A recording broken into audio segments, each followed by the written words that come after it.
හොඳයි අයිබෝවන් අපි මේ වීඩියෝ එකෙන් එකතු වෙන්නේ ඔයගොල්ලන්ගේ පේපර් ක්ලාස් එකේ මොඩල් පේපර්ස් වල පස්වෙනි පේපර් එකේ සෙකන්ඩ් පාර්ට් එක, ඒ කියන්නේ structured essay and essay part එක සාකච්ඡා කරන්න. ඒකේ පළවෙනි MCQ 50 අපි සාකච්ඡා කරලා ඩිස්කෂන් වීඩියෝ එකක් ඔයගොල්ලෝ තියෙනවා. මේකෙන් සෙකන්ඩ් පාර්ට් එක කම්ප්ලීට් වෙනවා. ඒත් ඒකෙදි ඔයගොල්ලෝ දකින්න ඇති සෙකන්ඩ් පාර්ට් එක ලින්ක් එක දාලා තියෙනවා. ඔයගොල්ලන්ට පුළුවන් PDF එක ඩවුන්ලෝඩ් කරගන්න. ඒ පේපර් එක මම ගොඩක්ම යොමු කළේ ප්‍රැක්ටිකල් ටික. ඒ කියන්නේ බයොලොජි වල ඔයගොල්ලෝ දන්නවා ප්‍රැක්ටිකල්ස් තියෙනවා 30 ගානක ප්‍රමාණයක් ප්‍රැක්ටිකල්ස්. ඒවෙන් ගොඩක් අර කරුණු තියෙන ප්‍රැක්ටිකල්ස් ටික එකතු කරලා වෙනම වීඩියෝ එකකුත් කරලා තියෙනවා අපේ YouTube ක්ලාස් එකේ. ඒ ප්‍රැක්ටිකල් කොහොමද එන්නේ කියන එක. අතට මේ ස්ට්‍රක්චර් පේපර් එක හරියට නිකන් ප්‍රැක්ටිකල් පේපර් එකක් වගේ ටිකක්. මොකද හේතුව මම කොටස් කීපයක්ම ප්‍රැක්ටිකල්ස් වලින් ඇඩ් කරලා තියෙනවා. ඉතින් මේවා වරින් වර නිතරම අනිවාර්යයෙන්ම විභාගෙට එනවයි කියලා කියන්න බෑ. නමුත් වරින් වර මේ A level exam එකට ඇවිල්ලා තියෙනවා මේ වෙද්දි එන්නත් පුළුවන් ඉස්සරහට. ඒ නිසා ප්‍රැක්ටිකල් ගැන අවධානය ගන්න තමයි මේ පස්වෙනි පේපර් එකේ මම ගොඩක් ප්‍රැක්ටිකල් පැත්තෙන් කටම එකතු කළේ. හරි. එහෙනම් අපි සාකච්ඡාව පටන් ගමු. පළවෙනි ප්‍රශ්නය ඒ කොටස 1. පරීක්ෂණයට යොදාගත් කාබනික සංයෝගයක් අන්තර්ගත ද්‍රාවණයක් තියෙනවා. හරි. ඒ කියන්නේ මෙහෙම. කොහොම අපිට හම්බෙලා තියෙනවා මේ ද්‍රාවණයේ පරීක්ෂණවලේ ලේබලේ අස්ථානගත වෙලා තියෙනවා. ලේබලේ නැහැ. ඒ අවර්ණ ද්‍රාවණයක්. මේක අවර්ණ ද්‍රාවණයක්ලු හඳුනා ගැනීමට පරීක්ෂණ මෙහෙයුවා. ඒතකොට දැන් මේකෙදි ප්‍රධාන කාබනික සංයෝගයක් තියෙනවා කියලා කියන්නේ. ඒ කියන්නේ මේක තියෙන මොනවද? ජීවිද්‍යාව කරන ඕගොල්ලන්ට අනුව මේකේ තියෙන්නේ මොනවද කියන එක ඕගොල්ලන්ට තීරණයක් ගන්න හැකි. කාබනික සංයෝග 4ක්. කාබෝහයිඩ්‍රේට්, ප්‍රෝටීන, ලිපිඩ සහ න්‍යෂ්ටික අම්ල. DNA, RNA. හරි. ඔය හතරේ එකක් තියෙන්න එපා එනවා. සංයෝගයක් කියලා තියෙන්නේ ඉන්ද සංයෝග එක දෙකකට වඩා වැඩියෙන් තියෙන්න බෑ. එකක් තියෙනවා. ඒ මොකක් හරි එක ලේබල් එකක් නැහැ. අපිට මේ හතරෙන් කොයි එකද කියලා අඳුර ගන්නයි ඕනේ. හරි. එහෙනම් පරීක්ෂණ මෙහෙවනවා දැන්. හරි. දැන් මේක තමයි ඔයගොල්ලෝ ගාව තියෙන එකම දේ. එහෙනම් මේකේ තියෙන සංයෝගය මොකක්ද කියන එක හඳුනා ගන්න ඔයගොල්ලෝ ඇත්තටම ලැබ් එකේදී මෙහෙම අවස්ථාවකට මුහුණ දෙන්න වුණොත් කොහොමද කරන්නේ? ඒක තමයි අපි මේ ප්‍රශ්නේදී ප්ලෑන් කරගන්න ඕනේ. ඒකේ පළවෙනි ප්‍රශ්නේ ඔයගොල්ලන්ගෙන් අහනවා මෙහිදී ප්‍රධාන කාබනික සංයෝගය සඳහා පරීක්ෂණ ආරම්භීමට පෙර ඔබ සිදු කළ යුතු දේ කුමක්ද? හරි. දැන් ඔන්න ඔයගොල්ලන්ට පරීක්ෂණාලයකට ප්‍රධාන කාබනික සංයෝගයක් තියෙන එකට අපිට හම්බෙලා තියෙනවා ලේබල් එක නැති එකක්. දැන් මේකට අදාළව ඔයගොල්ලෝ පරීක්ෂණ කරලා බලන්න ඕනේ මේකේ තියෙන කාබෝහයිඩ්‍රේටයක්ද, ප්‍රෝටීනයක්ද, ලිපිඩයක්ද මොකක්ද කියලා. එහෙම කරද්දී මේකේ අහනවා මේ කාබනික සංයෝගය සඳහා පරීක්ෂණ කරන්න කලින් ඔයාලා මොකද්ද කරන්න ඕනේ? සැලකිය යුතු දේ. ඒක ප්‍රැක්ටිකල් ක්ලාස් එකක අහන ප්‍රශ්නයක්. හරි. තියරි දැනුමෙන් නෙමෙයි ඒකට උත්තරේ එන්න ඕනේ. ඔයගොල්ලෝ හිතන්න ඕනේ. මොකද්ද මේ වගේ අවස්ථාවකදී අපි මුලින්ම කරන්න ඕනේ.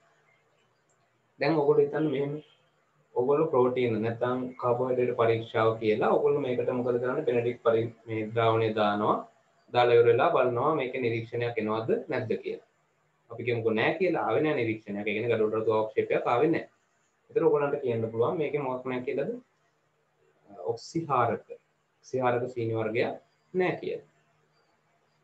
ඊට පස්සේ බලනවා දැන් ප්‍රෝටීන කරන්ද? ප්‍රෝටීන තියනවද කියලා බලන්න පරීක්ෂණය මෙහෙවන්න එපා. දැන් මොකේද පරීක්ෂණය මෙහෙවන්නේ? අන්න එතන තමයි ගැටලුව තියෙන්නේ. ඒ අනුව ඔයගොල්ලෝ මුලින්ම කරගන්න ඕනේ මේ ද්‍රාවණයෙන් කුඩා කොටස් බැගින් වෙනත් පරීක්ෂණ වල කීපයකට යොදා ගන්න ඕනේ. අපි කියමුකෝ මිලිලීටර් 2 ගානක් නේ 2 මිලිලීටර් බැගින් නැත්නම් ඔයගොල්ලෝ කුඩා පරිමාණයක් කිව්වත් කමක් නැහැ. කුඩා පරිමාවක් බැගින් පරීක්ෂණ වල කීපයකට. හරි 4ක්ම වෙන්න නැතුව අපි 6ක් 7ක් වෙන්න කමක් නැහැ. මෙතන අපිට ද්‍රාවණය තියෙනවා පරීක්ෂණ වලේ පිරෙන්න වගේ. මේ වගේ මුලින්ම කරන්න ඕනේ දේ තමයි මේ තියෙන ද්‍රාවණය කුඩා කොටස් වලට වෙන් කර ගැනීම. ඒතකොට ඒකේ උත්තරේ මෙහෙම සටහන් වෙන්න ඕනේ ඔයගොල්ලන්ගේ. ලකුණු දෙන විදිහත් එක්ක මම වියෝගත් එකට උත්තර කියාගෙන යනවා. එතකොට මේ ලකුණු ගානක් දාගෙනම වැඩේ කරන්න. එතකොට ඉහත මුලින්ම කාබනික සංයෝග ද්‍රාවණයෙන් කුඩා පරිමාවක් බැගින් වෙනත් පරීක්ෂණ වල කිහිපයකට වෙන් කර ගැනීම. කියන අදහස එන්නයි ඕනේ. ඒකට ලකුණු 3යි. ඊළඟට අහනවා මේ ඔබට අවශ්‍ය විය හැකි ද්‍රාවණ සංයෝග කවරේද? ඒ කියන්නේ මේ පරීක්ෂණ එක එකක් මෙහෙවන්න ඕගොල්ලන්ට අවශ්‍ය වෙන ද්‍රාවණ සංයෝග තියෙනවා විවිධ පරීක්ෂණ කරන්න. අපි කියනවා බෙනඩික්ට් පරීක්ෂාව කියලා. එහෙනම් ඒකෙදී අවශ්‍ය වෙන දේවල් ටිකක් තියෙනවා. මූලික දේවල් ටිකට මම මෙතන ලකුණු දීලා තියෙනවා. ඔයගොල්ලෝ ලියවෙන්න ඕනේ මෙහෙම බෙනඩික්ට් ද්‍රාවණය. ඒකට එක ලකුණක් වෙනම හම්බ වෙනවා. හරි. බෙනඩික්ට් ද්‍රාවණය ඊළඟට තනුක HCl අයඩින්. අපහු සුඩාන් 3 ද්‍රාවණය. හරි. ඔයගොල්ලෝ ලිපිඩ පරීක්ෂාව කරන්නේ සුඩාන් 3 වලින්. අපහු 105 KOH. 101 copper sulphate. මේ දෙකටම එක ලකුණයි මම දීලා තියෙන්නේ. ඊළඟට සෝඩියම් බයිකාබෝනේට්. අපෝ තනුක HCl. මේ ටික එනවා. හරි. මේ ටිකට අමතරව සුඩාන් 3 ද්‍රාවණය KOH කොපර් සල්ෆේට් එක ලකුණයි. එතකොට ඒක එකයි නම් කෙනෙක් තියලා තියෙන්නේ භාගයයි හම්බෙන්නේ. බයිකාබෝනේට් තනුක HCl සහ ඊට අමතරව තිබුණේ බෙනඩික්ට් ද්‍රාවණය සහ අයඩින් ද්‍රාවණය කියන දේවල්. ඔය දේවල් වලින් මෙයා දෙන්නම එකක් විදියට අරගෙන එක ලකුණයි. ඊට අමතරව මෙතන එතකොට මෙතන 3යි 5ක් යනවනේ වෙනවා. බෙනඩික්ට් එකයි අයඩින් එකයි ගත්තාම ඒතර ඒ පහෙන් ඕනෑම 4ක්. ඒ පහෙන් 4කුයි මෙයයි තියෙනවා නම් අතර ඔක්කොම එනවා 6ක්. ඒ 6න් 5ක් ඔයගොල්ලෝ සඳහන් වෙලා තියෙන්න ඕනේ. ඒ 6න් 5කට තමයි ලකුණු දීලා තියෙන්නේ. ආයෙ මම කියනවා අරන් තියෙන 6 මොනවද කියලා. බෙනඩික්ට් ද්‍රාවණය, තනුක HCl, අයඩින් ද්‍රාවණය, සුඩාන් 3 ද්‍රාවණය, 105 KOH සහ 101 කොපර් සල්ෆේට් සංකලනය සහ සෝඩියම් බයිකාබෝනේට්. ඔය කියන 6න් ඕනෑම 5ක. එකක්ම 5යි. අවසාන ද්‍රාවණයේදී දීප්තිමත් දම්පැයක් ලැබුණා නම් මව් ද්‍රාවණයේ තිබිය හැකි කාබනික සංයෝගය මොකක්ද කියලා අහනවා. ඔයගොල්ලෝ දන්නවා දීප්තිමත් දම්පැයක් ලැබෙන්නේ අපිට එකම අවස්ථාවකින් පමණයි. ඒ තමයි ප්‍රෝටීන පරීක්ෂාව, බයුරේට් පරීක්ෂාව කියලා කියනවා. එහෙනම් තිබිය හැකි සංයෝගය මෙතෙන්දී අහන්නේ පරීක්ෂණය නෙමෙයි ප්‍රෝටීන.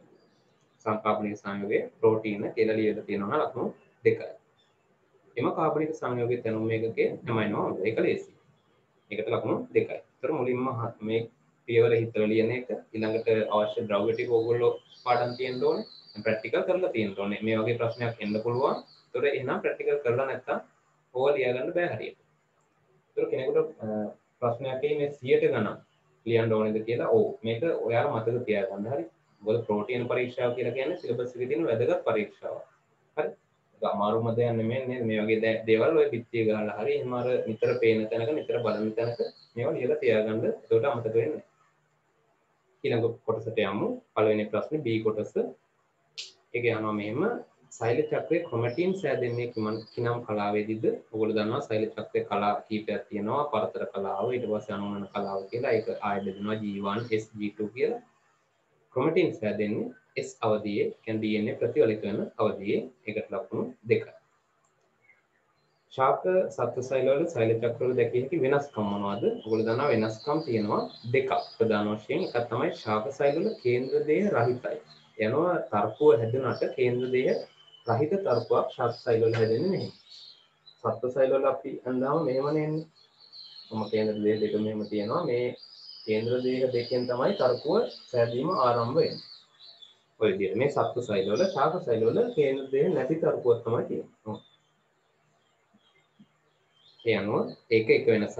ආපහු වෙනසක් තමයි සෛලප්ලාස්ම විභාජනයේදී සත්ව සෛලවල බෙදනැලියක් හැදෙනවා, ශාක සෛලවල සෛල තලයක් හැදෙනවා. ඒ අනුව ඕගොල්ලන්ට ඒ කොටසට ලකුණු 4ක් ඇවිල්ලා තිනවා. 4 ඇවිල්ලා තියෙන්නේ මෙහෙමයි. කේන්ද්‍ර දේහ කතාවට එක ලකුණයි. ශාක සෛලවල කේන්ද්‍ර දේහ රහිත තර්කුවක් සහ සත්ව සෛලවල සහිත තර්කුවක්.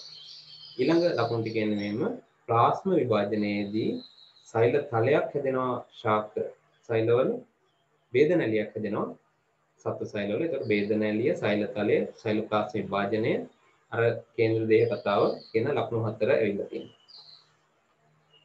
තුන්වෙනි එක මේ සිදුවීම් සිදුවන කලාව දක්වන්න. ඒකට න්‍යෂ්ටි දෙකක් එක් සෛලයක සෑදීම, ඒක ගුණ න්‍යෂ්ටි දෙකක් එක සෛලයක සෑදීම, අන්ත කලාව 1. ඌනන විභාජනයනේ. අදියර 2යි. ඌනනේ 1, ඌනනේ 2 කියලා. එනවා එක් ගුණ න්‍යෂ්ටි දෙකක් එක් සෛලයක හැදෙන්නේ අන්ත කලාව 1. සමජාත වර්ණ දෙක යුගල් වෙන් වී ද්‍රව දෙපසට යාම වියෝග කලාව 1. මන්සල සෑදීම ප්‍රාක් කලාව 1. ඒ තුනට ලකුණු 3යි. සෝනැස්ටිකින්ගේ න්‍යෂ්ටික තලාව පවතින ස්ථානය හා එය සෑදී ඇති ප්‍රෝටීන සූත්‍රිකා වර්ගය දක්වන්න. න්‍යෂ්ටික තලාව පවතින ස්ථානය හා න්‍යෂ්ටික තලාව ඔයගොල්ලන්ට වචනයක් හම්බ වෙනවා. ඒක හම්බ වෙන්නේ දෙවෙනි පාඩමේ. දෙවෙනි පාඩමේ න්‍යෂ්ටික තලාව තියෙනවා. ඒකේ ස්ථානය කොහෙද තියෙන්නේ? න්‍යෂ්ටි එක මෙහෙම ලියන්න ඕනේ. න්‍යෂ්ටි ආවරණයේ ඇතුළත ආස්තරණය කරමින් කියලා. හරි. නිකම්ම න්‍යෂ්ටි කියලා තිබුණාට ලකුණු හම්බෙන්නේ නැහැ.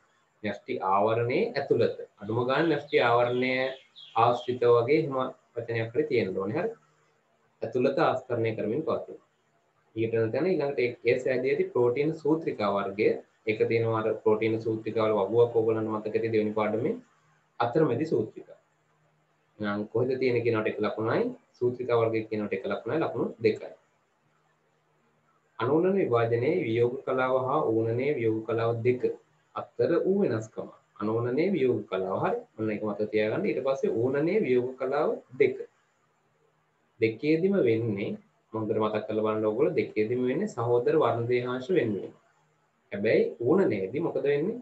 වෙන්වන සහෝදර වර්ණ දේහාංශ වල ප්‍රවේණික සංයුතිය වෙනස් විය හැකියි. මොකද අවතරණයේ සිදුවීමක් වෙනවා ඊට කලින්. ඒ නිසා. උත්තරේ මෙහෙම තියෙන්න ඕනේ. ඌනනයේ වියෝග කලාව එකේදී ප්‍රවේණික සරසම නොවන වර්ණ දේහාංශ ද්‍රව දෙකකට ගමන් කිරීම. ප්‍රධාන වශයෙන් ඕගොල්ලන්ගේ උත්තරේ මේ සමීපන ලකුණු දෙකක් හම්බ වෙනවා.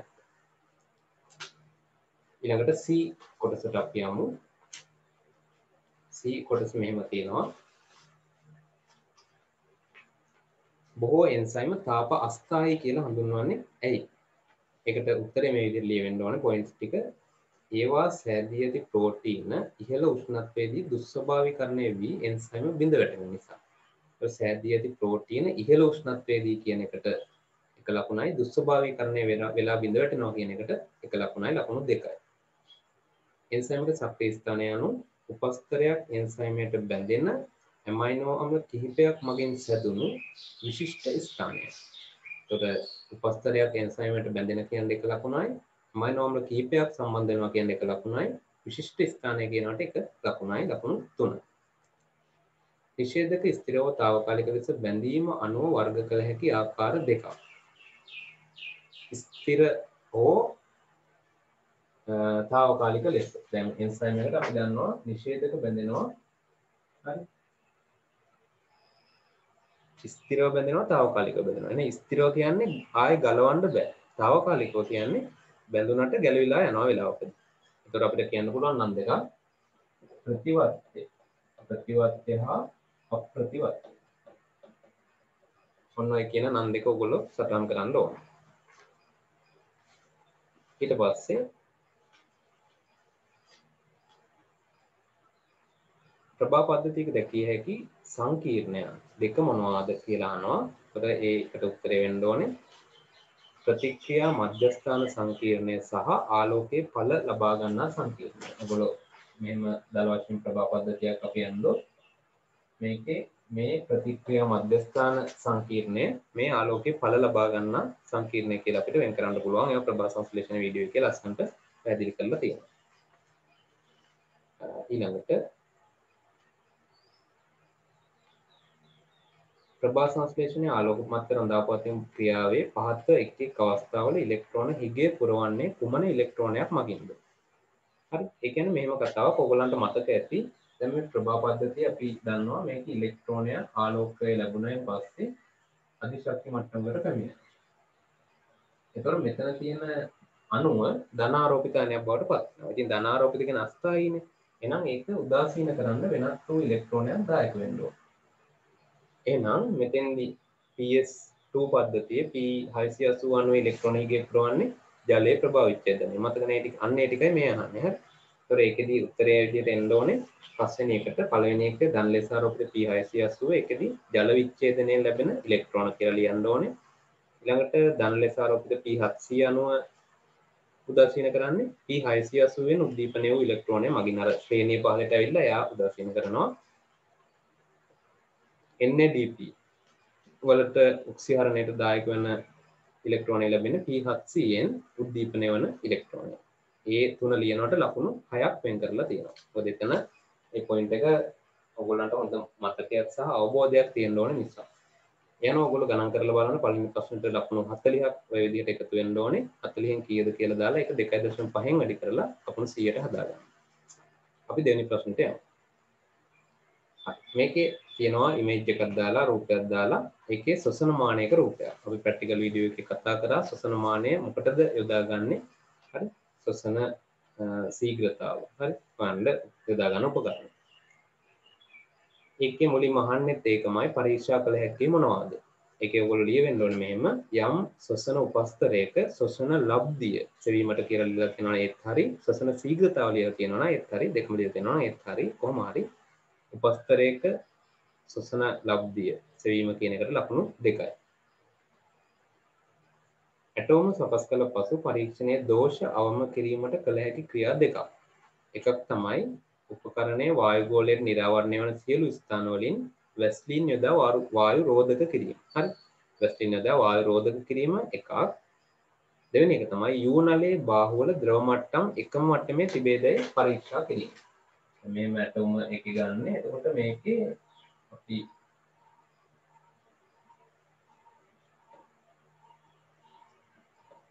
මේ මට්ටම් දෙකේ වෙනසනේ අපි පරීක්ෂණයේ ප්‍රතිඵලයක් විදිහට ගන්නෙ නේද? මෙයා ඔක්සිජන් උරා ගන්නකොට මේ පැත්තෙන් ඉහළ යනවා. ඒකට ඒ ඉහළ ගිය මට්ටම් තමයි අපි බලන්නේ. හරි? ඊට පස්සේ කාබන් ඩයොක්සයිඩ් පිට කරද්දිත් එහෙමයි. එහෙනම් ඒ ඉහළ ගිය මට්ටම් පහළ ගිය මට්ටම් බලන්න නම් මේ පටන් ගන්නකොට මෙතන එහා මෙහා වෙලා තිබුණොත් අපේ දෝෂයක් වෙනවා මනින කොට ආයි. එහෙනම් මුලින්ම බලන්න ඕන දේ තමයි එකක් වායු රෝධක කරන එක අනික මට්ටම් දෙක එක මට්ටමකට ගේනවා. ඒ දෙක ඔයගොල්ලෝ කියලා තියෙනවා ලකුණු 4ක් එනවා. ඒක පැහැදිලිව කියන්න ඕනේ ඒ පොයින්ට්ස් අනුව. තුන්වෙනි එක අහනවා මුම් බීජ සහිත බඳුනෙහි එල්ලා ඇති කුඩා නලයේ අඩංගු වන්නේ මොනවාද? එහි අරමුණ කුමක්ද? අඩංගු වෙන්නේ සෝඩියම් බයිකාබනේට්. ඒකට හේතුව මොකක් අරමුණු කරගෙන දෙක දාන්නේ අපි මෙතන පිටවන කාබන් ඩයොක්සයිඩ් ප්‍රමාණය අවශෝෂණය කරගන්න. මේ මෙල්ලන නලේ ඔන්න නලේ. මේකේ තියෙන්නේ සෝඩියම් බයිකාබනේට්.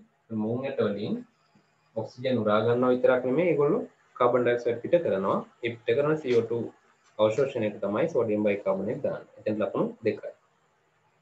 ඊට පස්සේ කියනවා එක් අවස්ථාවක යූ නලයේ වම් බාහුව ඔස්සේ ඉහළ ගිය ද්‍රවයේ උස දීලා තියෙනවා. නලයේ හරස් කඩ වර්ගඵලය දීලා තියෙනවා. ඉහළ ගිය ද්‍රව පරිමාව. හරි. ඉහළ ගිය ද්‍රව පරිමාව අහනවා. ඒ කියන්නේ ඉතින් ඒක සරල දෙයක් නේ හරි.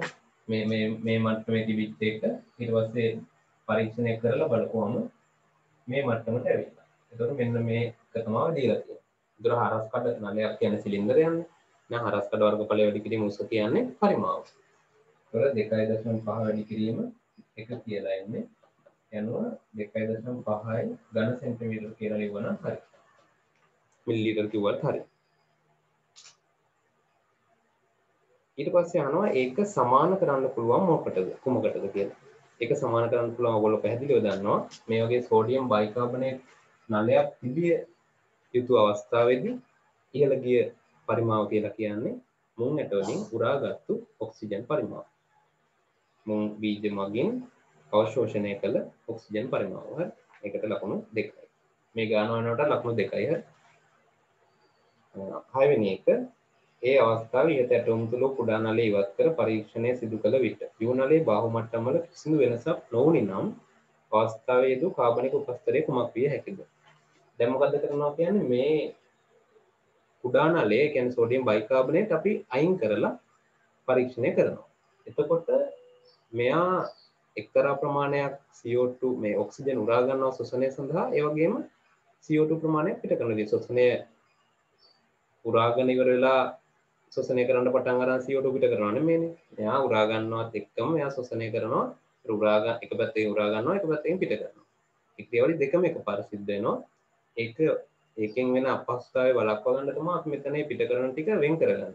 ඒතකොට ගන්නට අපිට ඔක්සිජන් පරිමාව දැනගන්න පුළුවන් නිසා දෙකම එකපාර වෙනකොට මොකද වෙන්නේ? මෙහෙන් උඩ යනවා. උඩ යන මට්ටමට සාපේක්ෂව යම් කිසි ප්‍රමාණයක් පහළ වෙනවා CO2 නිසා. මෙතෙන්දි කියනවා පරීක්ෂණය මේ විදිහට තිබ්බාම යම් කාලයක් තුල මේ මට්ටම් දෙකේ වෙනසක් තිබුණ නැහැලු. එහෙනම් ඒ කියන්නේ ඉහළ ගිය පරිමාව සමානයි පහළ ආපු පරිමාව. ඒ කියන්නේ 1 කියන මට්ටමට ඇවිල්ලා තියෙනවා ශොසන ලබ්ධිය අගය. එහෙම වෙන්නේ කාබෝහයිඩ්‍රේට් උපස්තරය භාවිත කරාම. නම් උපස්තරය කාබෝහයිඩ්‍රේට්. ඒක තමයි 2. ඒතර ඒ අනුව ඒ දෙවෙනි ප්‍රශ්නේ ඒ කොටස හරි. දෙවෙනි ප්‍රශ්නේ ඒ කොටස හරි. ඊළඟට දෙවෙනි ප්‍රශ්නේ B කොටස.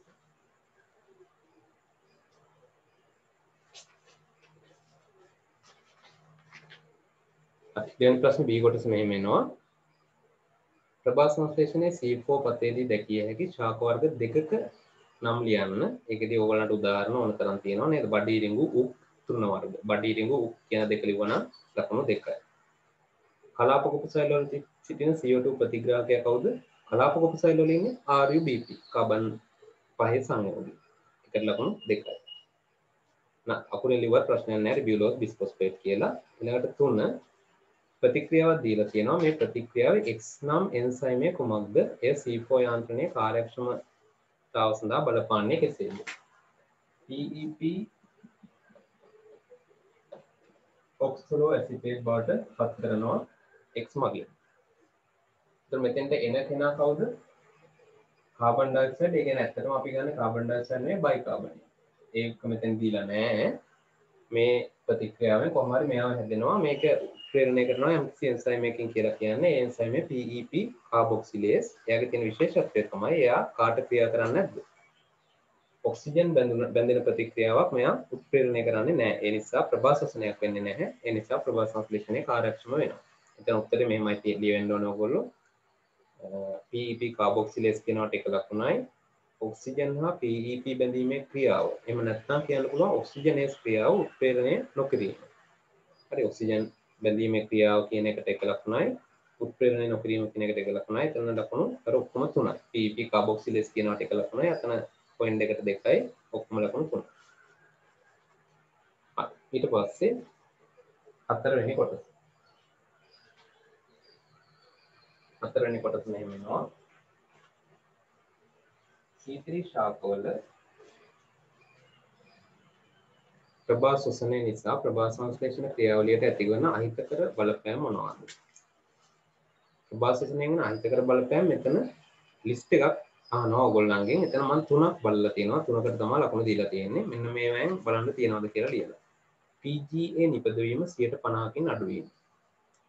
ශුද්ධ කාබන් ඩයොක්සයිඩ් හානියක් ඇතිවීම. නිෂ්පාදකතාව අඩු වීම. ජල හානිය ඉහළ වීම.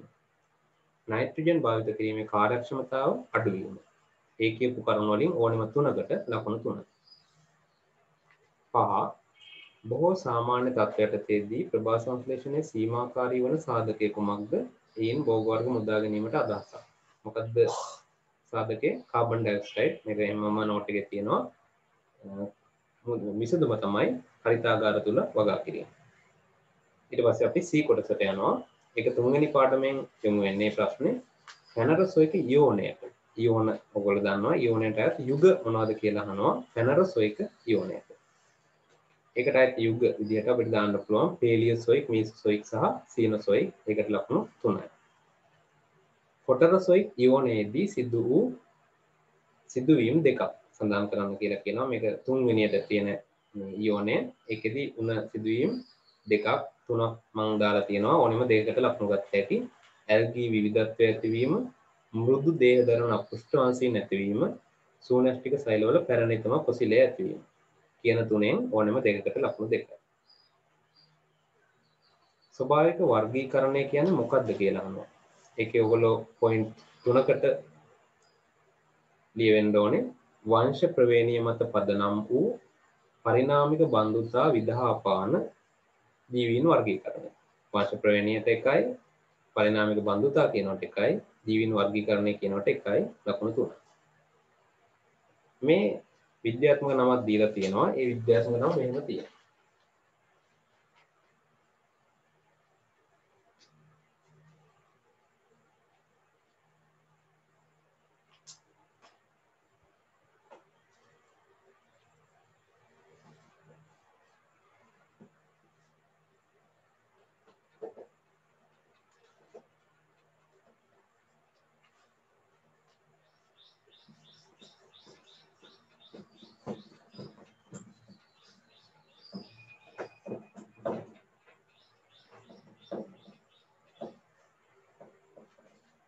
මෙහෙම තියෙනවා විද්‍යාත්මක නම.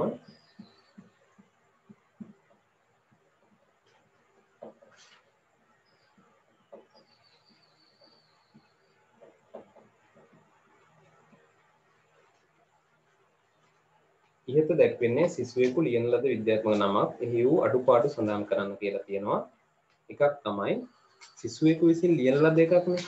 එතකොට යටින් ඉරක් ගහන්න ඕන ලියන ලද එකක් නම් මේක මුද්‍රණය කරපු එකක් නම් ගැටලුවක් නැහැ. නමුත් මේක ලියපු එකක්නේ. එහෙනම් මෙහෙම තියෙන්න බෑ. මෙහෙම මේ පද තුනටම යටින් ඉරිය ඉඳලා තියෙන්න ඕනේ. සහ මෙන්න මේකේ වැරද්දක්. මෙහෙම කොටියා කියන එකේ කිය දාන්න බෑ. තුන්වෙනි පදේ සිම්පල් කේ විය යුතුයි. අන්නේ වැරදි දෙක හඳුනාගත්තා නම් එතෙන්ට ඕගොල්ලන්ට ලකුණු දෙකක් හම්බ වෙනවා. ඒ දෙක ලියනවා.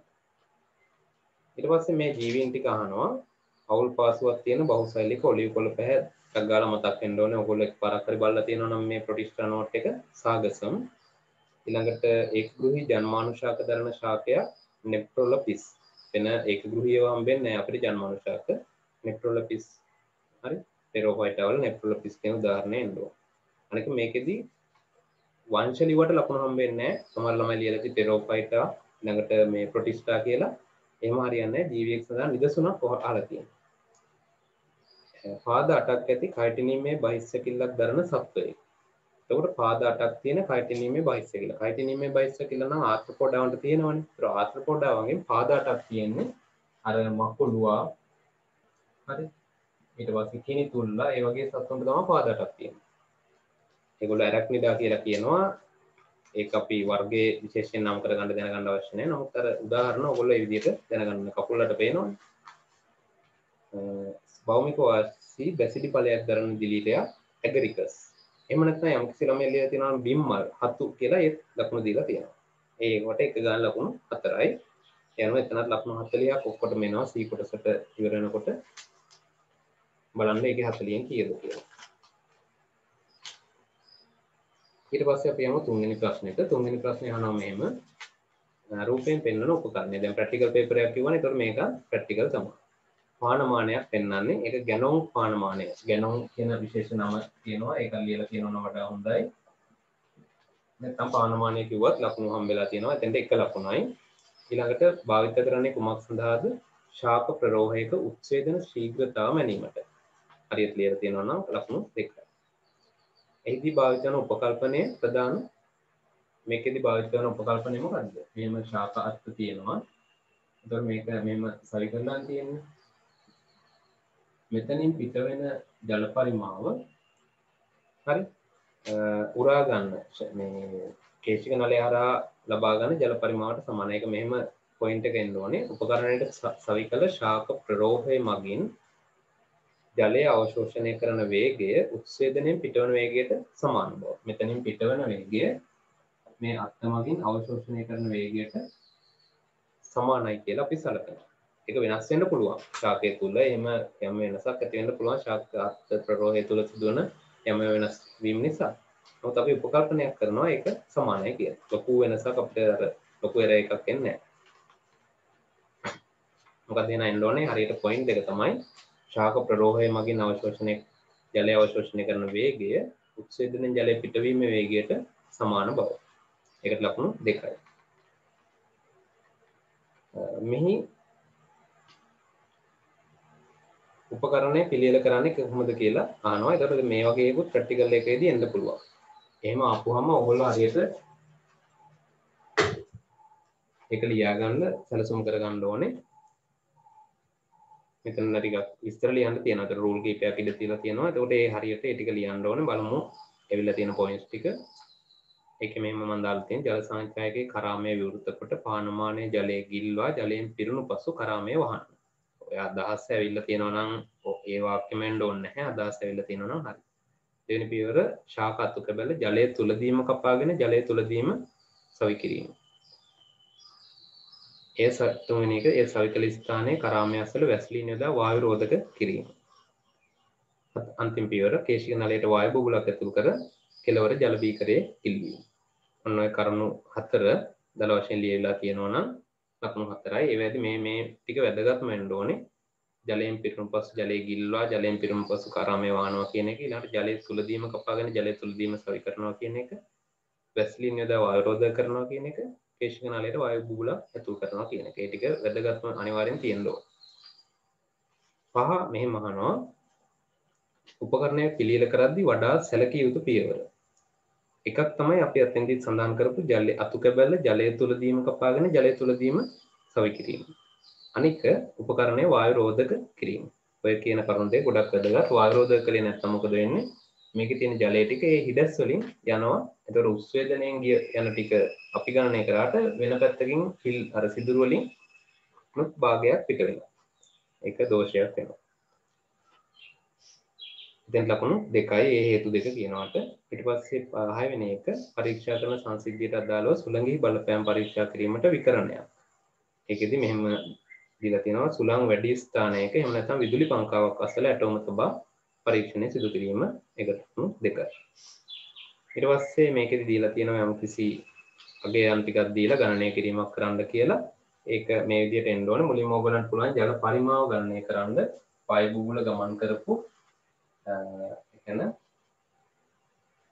අපි ජල පරිමාව කේශික නලයේ දිගේ ගියපු පරිමාව බලමු.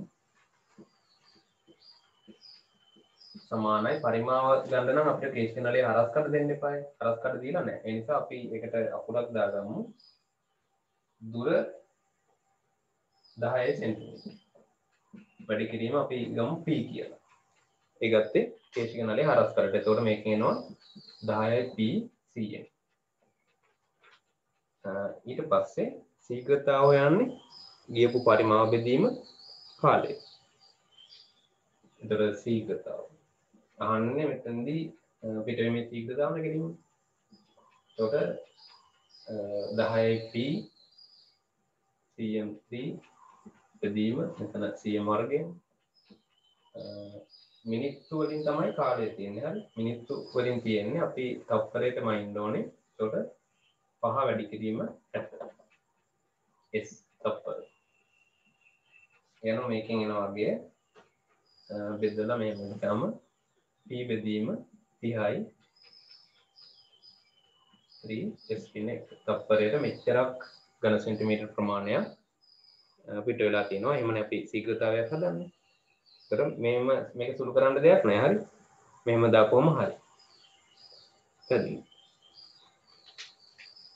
දැන් එතකොට මේ කෙනෙකුට ඉතින් තියන්න පුළුවන් මේක දීලා තියෙනවානේ PCM3 කියලා ගන්න කියලා. හරි. ඕනනම් අගයක් දෙන්නත් පුළුවන්. සමහර වෙලාවට දශම ගානක් වගේ පොඩි අගයක් දෙන්නත් පුළුවන්. අර ඉතා කුඩානේ කේශික නලයක හරස්කඩ වර්ගඵලය කියන එක. ඒ හින්දා මෙතන අකුරක් දීලා තියෙන්නේ. එහෙම නැත්නම් අගයක් දෙන්නත් පුළුවන්. ඒ දුන්නත් ගැටලුවක් කරගන්න එපා.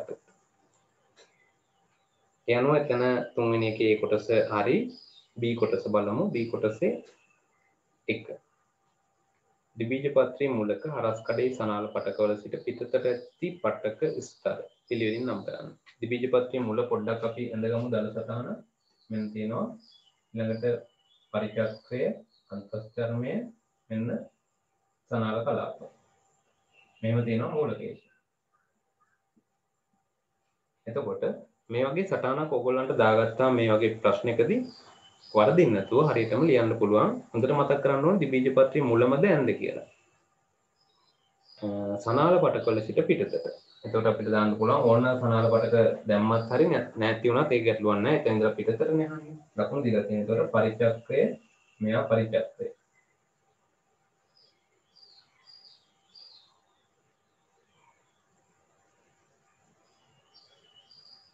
ඊට පස්සේ අන්තස්චර්මයේ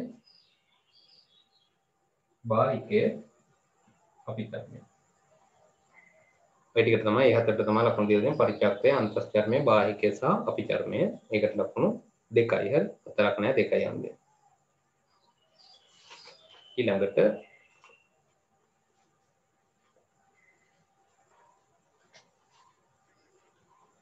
එකේ ඊළඟ කොටස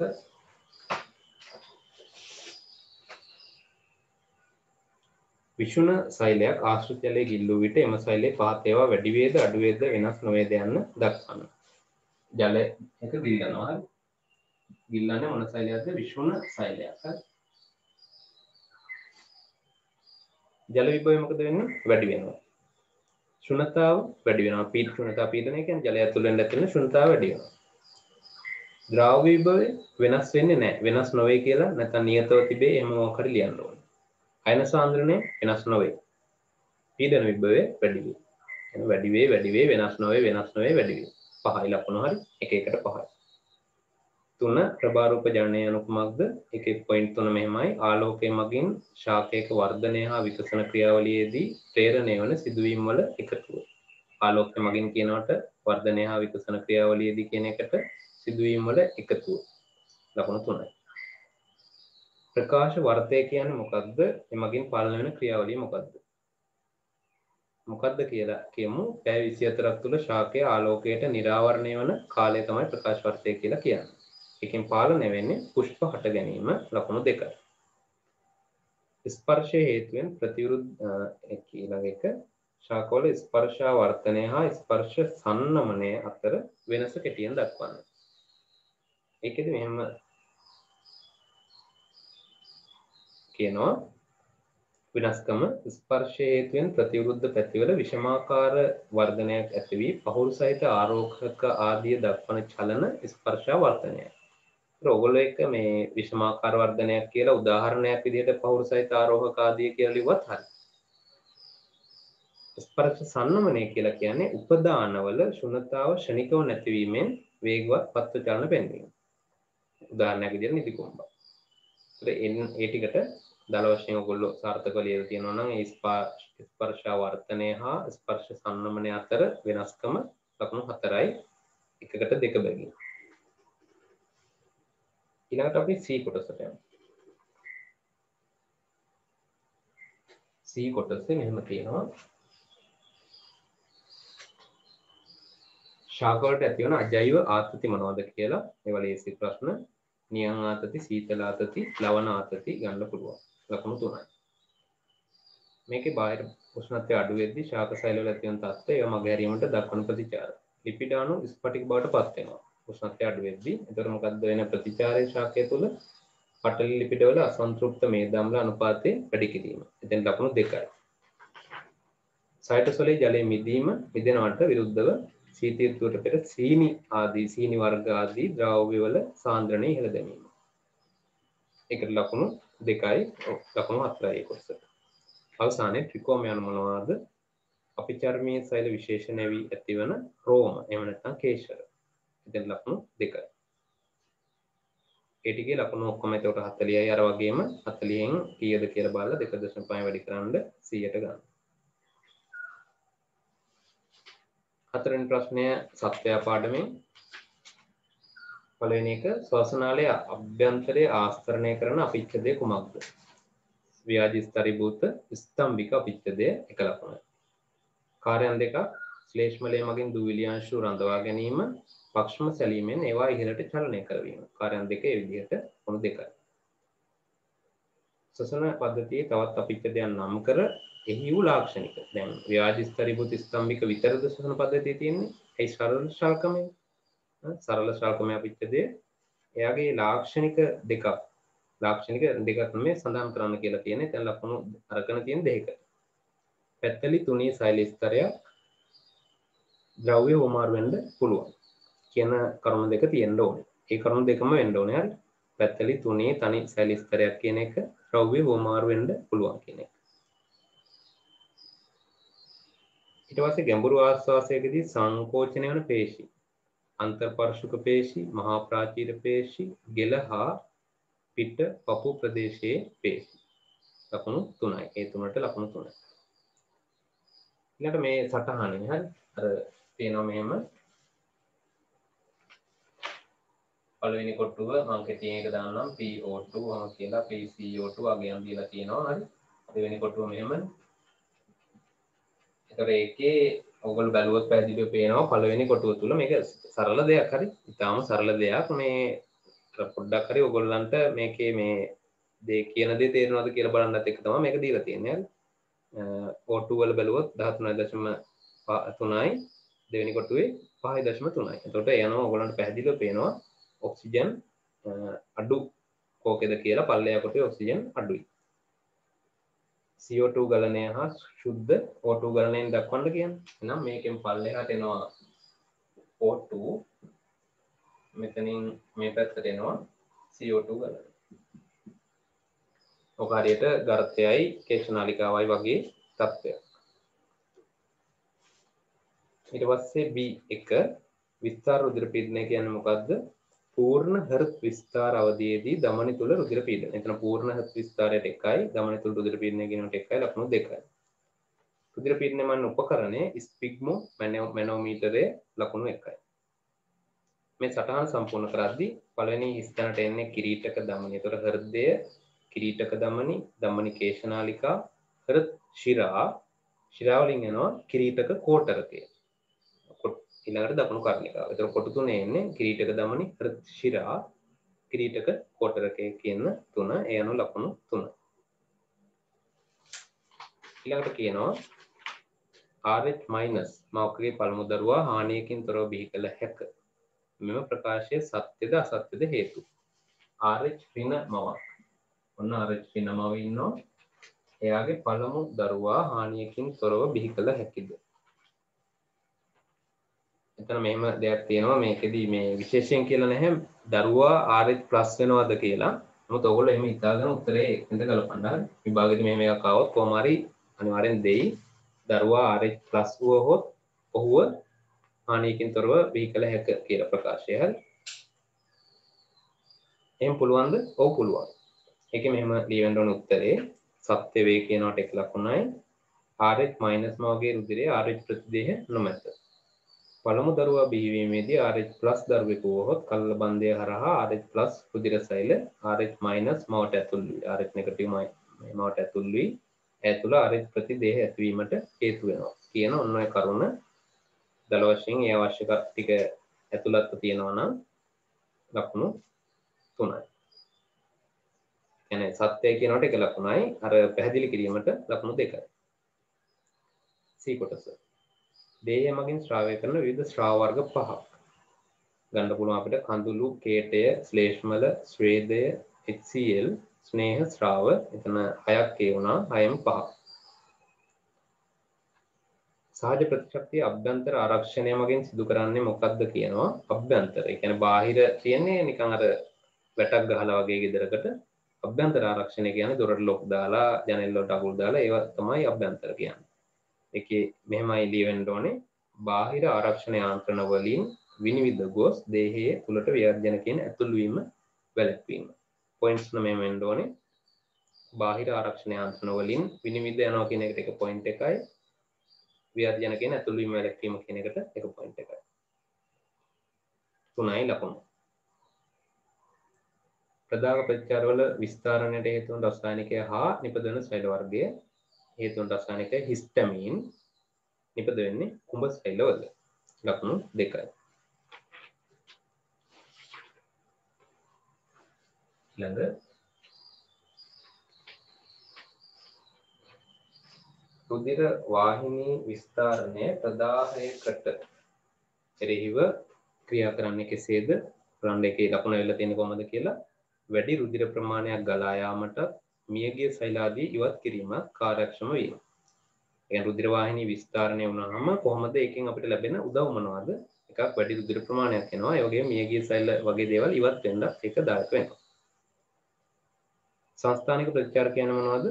ආස්වාදනයක් දරනු විට දේහයේ පුරා ඇතිවන ප්‍රතිචාර. අර කලින් එකට ලකුණු 2යි. මේකෙදිත් ආස්වාදනයක් දරනු විට කියනවට 1 ලකුණයි. දේහයේ පුරා ඇතිවන ප්‍රතිචාර කියනවට 1 ලකුණයි. ලකුණු 2යි. පිළිකා සෛල එරෙහිව ක්‍රියා කරන වසා සෛල වර්ගය සහ පරිණතිය සම්පූර්ණ කරගන්නේ කෙසේද? T වසා සෛල උත්තරේ වෙන්න ඕනේ. පරිණතිය තයිමස තුල. ලකුණු 2යි. ප්‍රතිශක්ති ඌනතා රෝග කියන්නේ මොනවද? ඒකේ පොයින්ට් ටික මෙහෙමයි. ප්‍රතිදේහ ජනකවලට එරෙහිව ප්‍රතිශක්ති පද්ධතිය ප්‍රතිචාර නොදැක්වීම හෝ ප්‍රතිචාර අඩාල වීමෙන් හටගන්නා ආබාධ කියන ඔන්න ඔය කරුණු 3 තමයි විශේෂයෙන් ඒ ටිකට එන්න ඕන. ඒක ලකුණු 3යි. ඒතර ඔක්කොම ලකුණු 40යි. ඒක බලන්න. එතකොට වියෝගත ටික මේ විදිහට අවසන් වෙනවා. හරි. ඊළඟට රචනා පේපර් එකේ අපි ප්‍රශ්න දෙකක් සාකච්ඡා කරනවා. අනිත් දෙක මම මාක්නියක දානවා.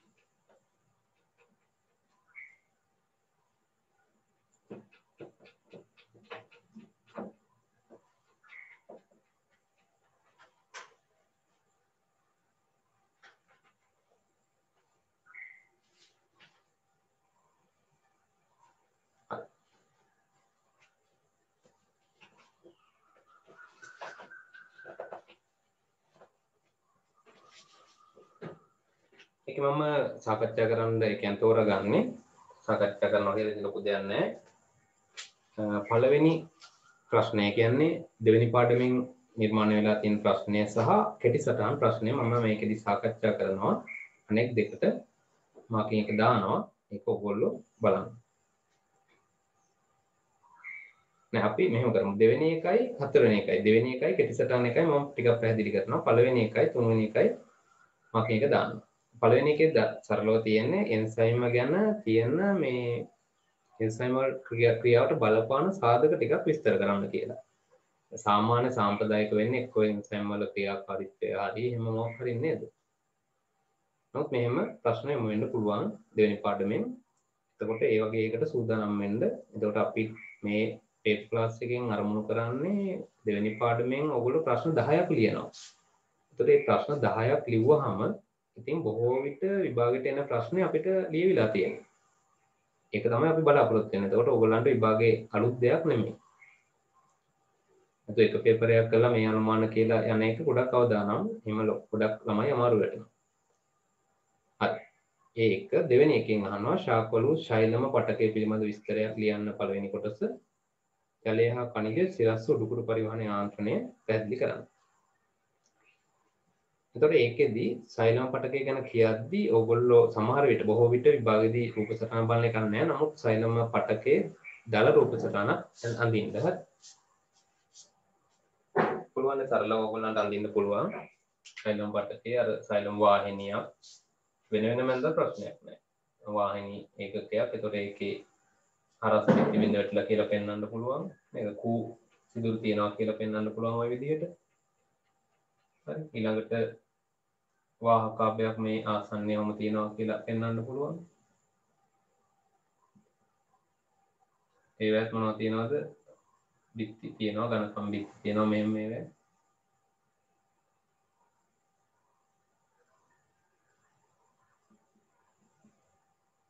ඒවත් කූ සිදුරු තියනවා. ඒවා රහ ඒවා පරිවහණය වෙනවා. ඊළඟට මෘදුස්තර මේවා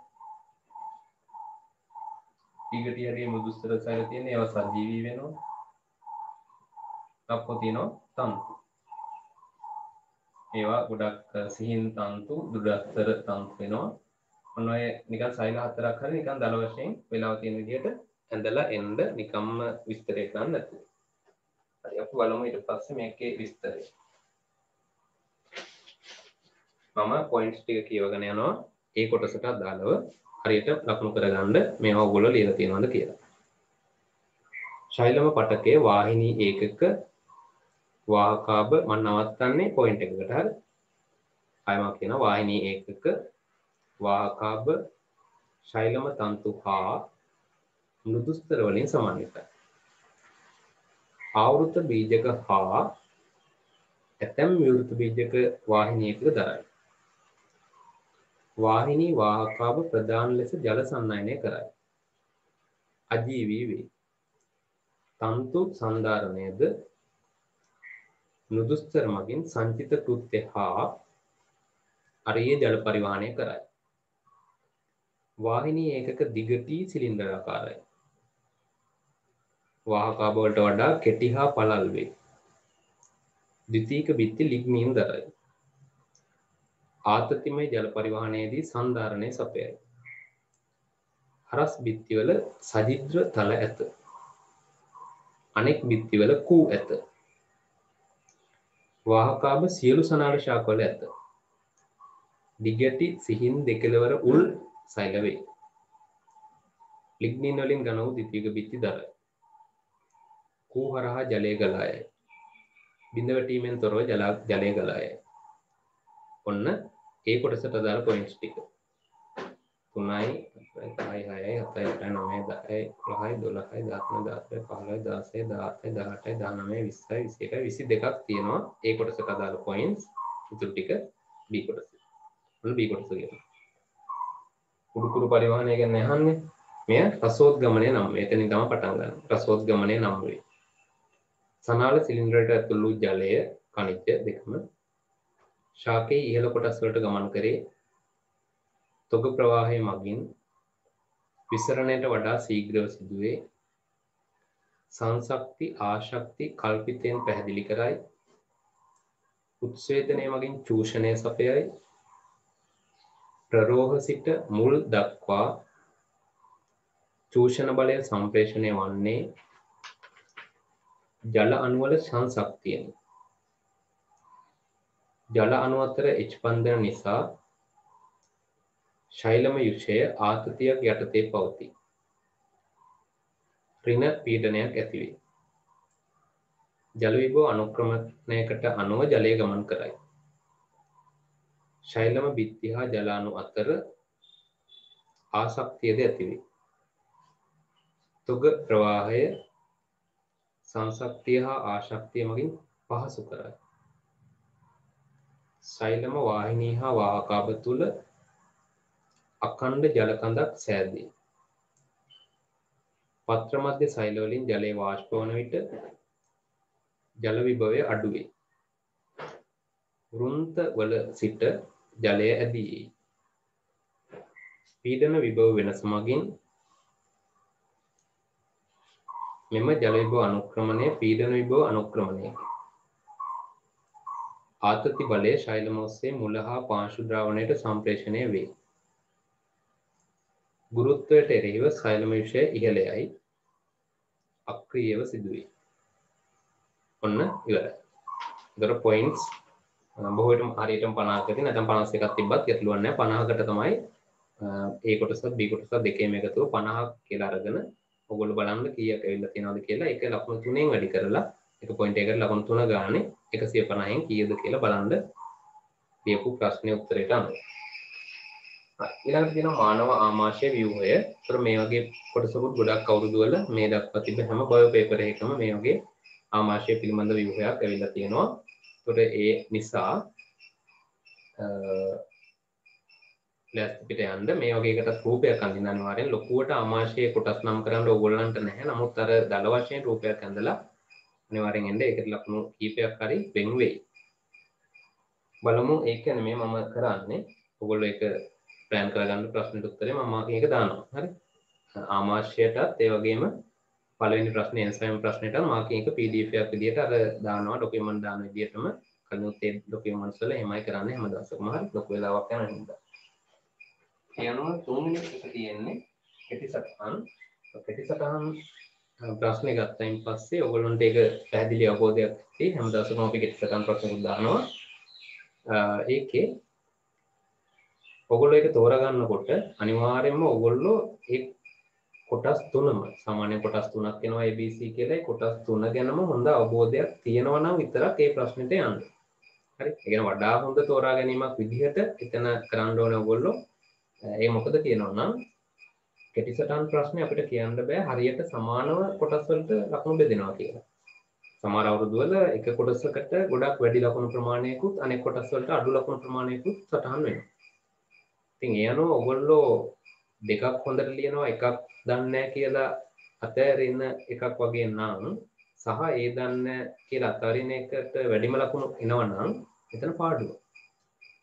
ඊට වඩා සමහරක් වෙලාවට හොඳ ප්‍රශ්නයක් ලියා ගන්න පුළුවන් වෙනවා ඔයගොල්ලන්ට අර අනිත් ප්‍රශ්න වලින්. 6ක් තියෙනවනේ 6න් 4ක් නේ ලියන්න ඕනේ. ඉතින් ඒ නිසා තීරණයක් ගන්න ඒ කෙටිසටහන් ලියද්දී හොඳටම පුළුවන් ටික විතරක් ලියන්න. right. පළවෙනි එක අහන්නේ ජීව විද්‍යාව හා බැඳුණු ගැටලු. දැන් මේ වගේ ප්‍රශ්නයක් එයි කියලා ගොඩක් ළමයි හිතන්නේ නැහැ. ගොඩක් වෙලා නේද? දැන් කෙටිසටහන් ලියන්න යන ළමයෙක් වුණත් ලියන්න බලාගෙන ජීව විද්‍යාව බැඳුණු ගැටලු තියෙන්නේ පළවෙනි පාඩමේ.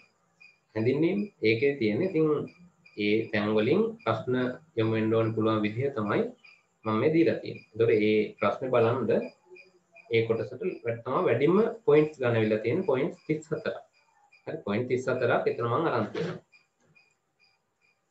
බලමු මේ පොයින්ට්ස් ටික මම කියවගෙන යනවා බලමු. ජීව විවිධත්වය පිළිබඳ අවබෝධය.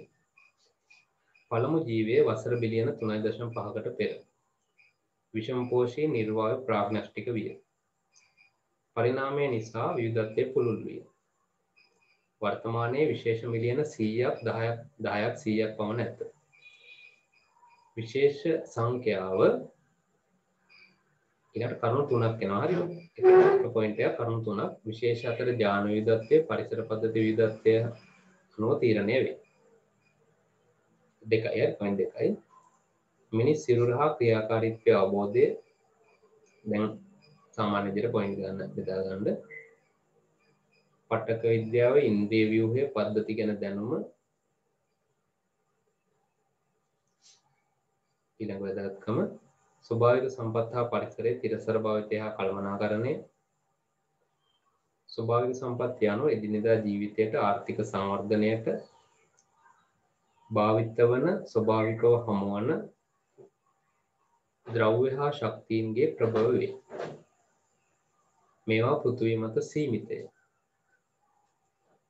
අධිපරිභෝජනය නිසා ක්ෂය වීමේ සම්භාවිතාවක් ඇත. එයින් පරිසර දූෂණය, ජෛව විවිධත්ව හානිය, කාන්තාරකරණය වැනි ගැටලු ඇති වේ. එක පොයින්ට් එකක්. තිරසර ආහාර නිෂ්පාදනය. ජනගහනයට ප්‍රමාණවත් තරම් ආහාර පරිසර සුරක්ෂිත ක්‍රම අනුගමනය කරමින් නිපදවීමයි. බිලියන 7ක ජනගහනය වසර 40කදී දෙගුණ වේ. ඉහළ ඵලදාවක් සහිත ශාක සත්ව ප්‍රභේද, රෝග ප්‍රතිරෝධී ශාක සත්ව ප්‍රභේද, පසුවසන තාක්ෂණය දියුණු කිරීම වැනි දෑ. ඊළඟ කරුණ ශාක ජීවිතය පිළිබඳ අවබෝධය. ලෝ ප්‍රාථමික නිෂ්පාදකයෝය සියලු සතුන් සෘජුව හෝ වක්‍රව ශාක මත යැපේ. ජනගහන වර්ධනය සමග ශාක නිෂ්පාදනය වැඩි කළ යුතුය.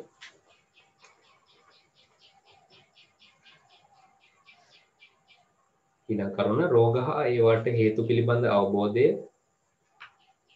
බෝවන රෝග උදාහරණ ඩෙන්ගු, ඒඩ්ස්. බෝ නොවන රෝග උදාහරණ දියවැඩියාව, හෘදයාබාධ. ඊළඟ කරුණ නෛතික හා සාරධර්ම ගැටලු වලට විසඳුම් සෙවීම. උදාහරණ මාතෘත්වය, පීතෘත්වය පරීක්ෂා කිරීම, අපරාධ විද්‍යාවේදී. අන්තිම පොයින්ට් එක DNA ඇඟිලි සලකුණු තාක්ෂණයේ භාවිතය. ඒ බැඳුණු ගැටලු කියලා තියෙන ප්‍රධාන ගැටලු ටික ඔයගොල්ලෝ සටහන් කරන්න ඕනේ. ඒ විතරක් නෙමෙයි ඒකත් එක්ක ඒකට අදාළ කරුණු කීපයක්, කරුණු සුළු ප්‍රමාණයක් තියෙනවා. ඒ සුළු ප්‍රමාණය හරියට ඔයගොල්ලෝ සටහන් කරලා තියෙනවද කියලා බලන්න ඔය මාකින් එක ප්‍රමාණවත්. එතන පොයින්ට්ස් එනවා 34ක්. 34න් කීයද කියලා බලන්න. දෙවෙනි එක ප්‍රභා සංශ්ලේෂණයේ සක්‍රීය ඉලෙක්ට්‍රෝන ගණනය. ඒකේ පොයින්ට්ස් ඉතර නෑ 8යි තියෙන්නේ. ප්‍රභා පද්ධති එකෙහිදී සිදුවේ. දෙකෙහි ප්‍රභා පද්ධති දෙකෙහි දායකත්වයක් නොමැත.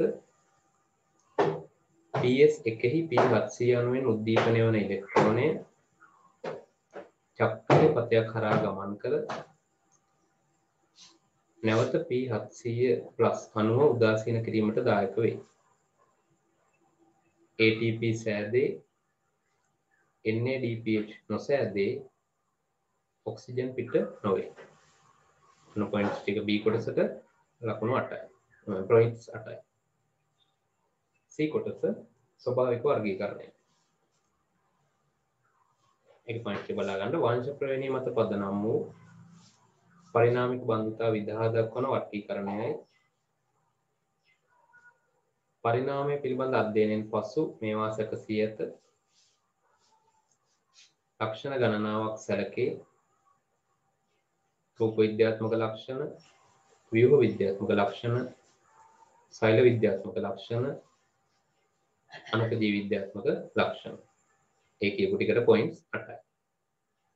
ඒ අනුව ඔක්කොම පොයින්ට්ස් ටික එනවා 50ක්. මේ 50න් වැඩි කරලා 3ෙන් ගන්න 150.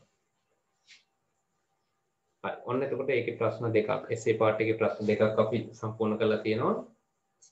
model paper 5 වල second part එකේ structure එක full discuss කළා. ඒ වගේම essay වල part දෙකක්, ප්‍රශ්න දෙකක් සාකච්ඡා කරා. ඊටු දෙක මම දානවා PDF එකක්. ඒක බලලා ලකුණු හදාගන්න. ඒතකොට මුළු paper එකටම ලකුණු 10යි. view ගත එකට 400යි. මේකට 150 ගානේ 4ක් 600යි.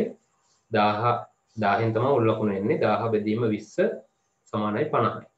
50කට හදන්නේ. ඒ 50යි MCQ වල 50යි තමයි එකතු වෙලා ඔයගොල්ලන්ගේ A එකක්ද B එකක්ද කියන ග්‍රේඩ් එකට යන්නේ. හොඳයි ඒ විදිහට ඒතර පස්වෙනි පේපර් එක අවසන් වෙනවා. ඒතර පස්වෙනි පේපර් එක අවසන් වෙනවයි කියලා කියන්නේ 12 ශ්‍රේණිය දක්වා තියෙන විෂය කර්ම වලින් පමණයි පළවෙනි පේපර්ස් 5 අපේ ක්ලාස් එකේ හැදුනේ. ඊළඟ 6 වෙනි පේපර් එකේ ඉඳලා යන්නේ මුළු සිලබස් එක. හරි 12 13 දෙකම අයත් වෙනවා. එතකොට ඒකට සූදානම් වෙන්න ඉතුරු කොටස් ටිකත් බලලා හොඳට තහවුරු කරගෙන 6 වෙනි පේපර් එකේ ඉඳලා ලියලා අපි ඒවටත් වැඩ පිළිවෙලක් සකස් කරගමු. හරි එහෙනම් මේ පේපර් එක මෙතනින් ඉවරයි. 6 වෙනි පේපර් එකේ MCQ එකෙන් හම්බ වෙනකම් හැමෝටම ආයිබෝන්.